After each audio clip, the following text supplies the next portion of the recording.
আজকের video Munshirhat আলিয়াজম school মাঠে লাখ টাকার টুর্নামেন্টকে নিয়ে। আমরা খেলছি মুন্সিরহাট 9 স্টার থেকে।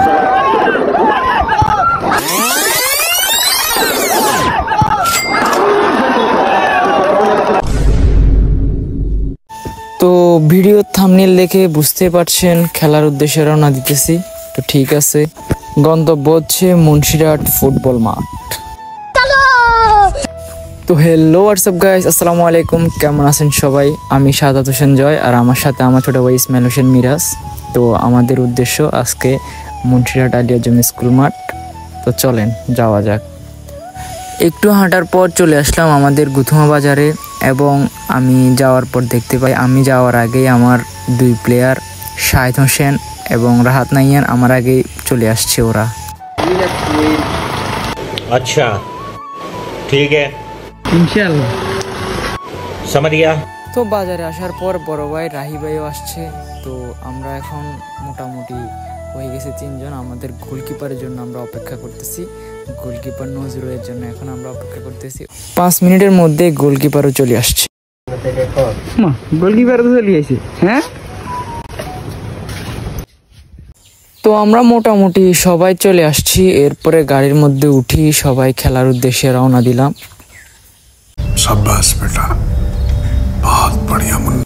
এবং আলহামদুলিল্লাহ আমরা সহি সালামত পৌঁছায় গেছি। এরপর আমার বন্ধু শাহিদে কি বলে, সৌদি হোটেল ওর মামা শ্বশুর দোকান। এরপর আমরা সৌদি হোটেল ক্রস করে বাজার ক্রস করে মাঠে চলে আসলাম। মাঠে আসার পর সবাই নাস্তা পানি করে ড্রেস আপ করে দেরি না করে মাঠে চলে আসছি, কারণ আমরা আসছি একটু লেট হয়েছে, ওই জন্য আর দেরি না করে সবাই ড্রেস আপ করে মাঠে নামি।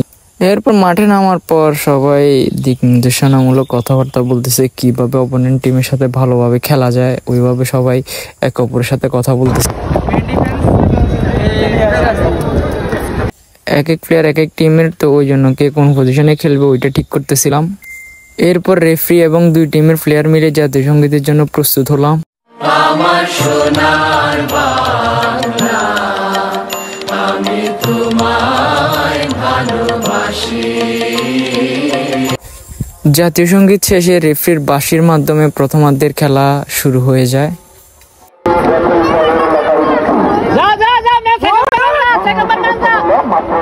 তুমি কি করে বুঝবা ফুটবল না খেলতে পারার কষ্ট? কষ্ট তো তারাই বোঝে যারা ইনজুরির কারণে একটা ম্যাচ ফুটবল না খেলতে পারে।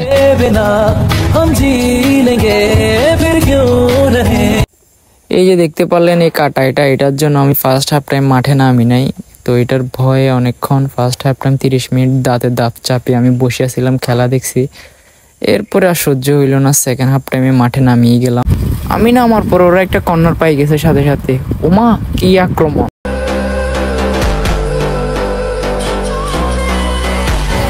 নামার পরে গোল খাই গেলাম। এখনো হাতে 15-20 মিনিট সময় আছে, কামব্যাক করতে হবে, এবং আমি জানি কামব্যাক করতে পারবো। এবং আমরা 1-0 গোলে আবার ম্যাচে ফিরে আসি। তো এরপরে খেলা ট্রাইব্রেকারে চলে যায়। চলেন ট্রাইব্রেকার দেখি। প্রথমে আমরা সেভ নেই,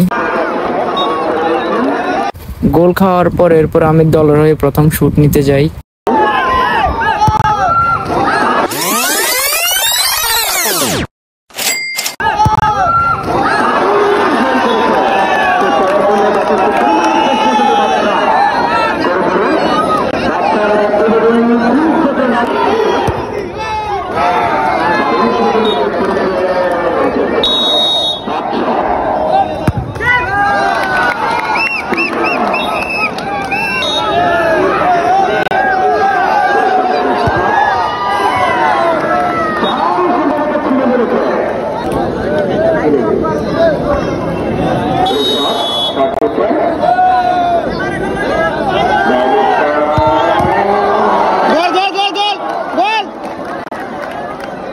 একটার পর একটা এভাবে চলতেছে আর চলতেছে।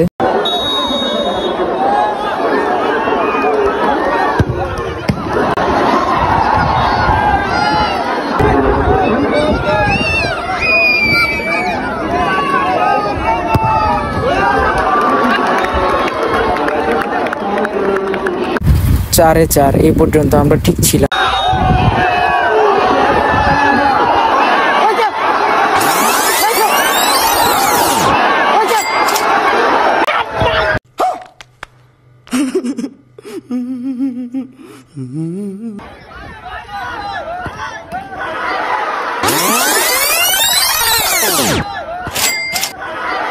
এবং এখানে সব শেষ।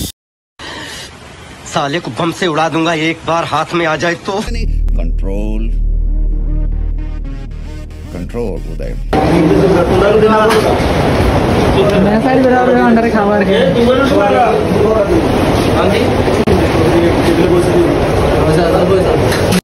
ম্যাচ হারার পর আর কি সবাই মিলে পুকুরে গোসল করছি।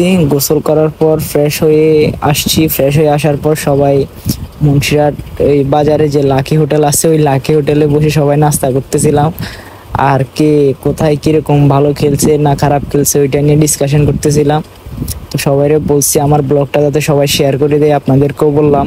আমার বন্ধু রিফাত এবং পাশে মাশরাফি ওরা অনেক ভালো দুর্দান্ত খেলছে। এরপরও আর কি করার, কোপালে নাই, শেষ মুহূর্তে পরাজয়ের স্বাদ গ্রহণ করতে হলো। ব্যাড লাক বন্ধুরা, আমাদের গোলকিপারের মানবতার ফাঁকে বলটা জালের ভিতরে ঢুকে গেল।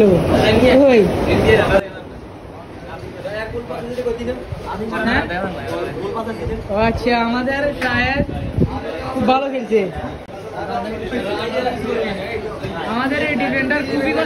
সত্যি কথা বলতে রাহাত আর শাহেদ ওরাও খুবই দুর্দান্ত পারফরমেন্স করছে, খুবই ভালো খেলছে। ম্যাচের মধ্যে ছিল কিন্তু শেষ পর্যন্ত ভাগ্য আমাদের সাথে ছিল না ক্লিয়ার করা। পরে সবাই নাস্তা পানি শেষ করে ওদের থেকে বিদায় নিয়ে সবাই বাড়ির উদ্দেশ্যে রওনা দিয়ে দিলাম। ঠিক আছে, ফুটবলকে এতটাই ভালোবাসি যে কোমরে সেলাই নিয়ে ফুটবল খেললাম। এরপরে বাড়িতে আসি, দেখি অবস্থা খুবই খারাপ। ঠিক আছে, সবাই আমার জন্য দোয়া করবেন। ততক্ষণ পর্যন্ত ভালো থাকেন, দেখা হচ্ছে অন্য কোনো ব্লগে। আল্লাহ হাফেজ।